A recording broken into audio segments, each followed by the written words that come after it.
Hi students, I'm going to show you how to put your week 7 reflection into your ePortfolio.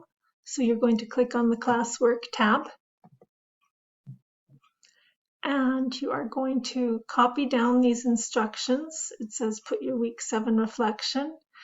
That's the assignment. Remember to come back and mark it as done. So click on ePortfolios, click on your ePortfolio.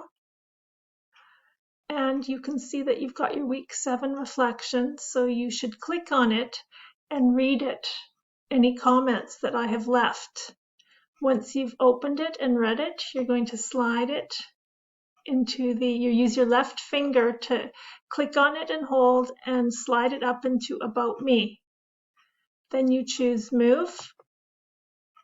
Next, and then you should click on it to see if it got there. So I can see that it looks like it's down at the bottom.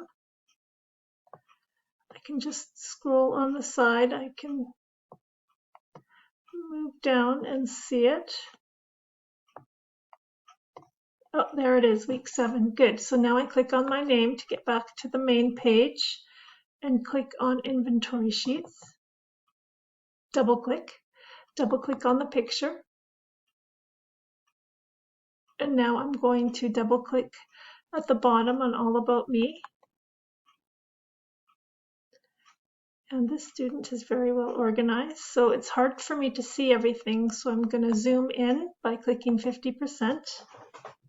Oh, and they're all prepared. They already have their week 7 reflection written. So you want to write the date, so May 23rd, and week 7 reflection.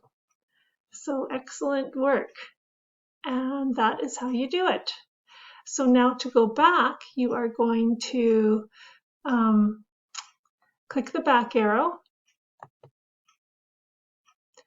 Okay, and then you want to close this open tab by clicking the X.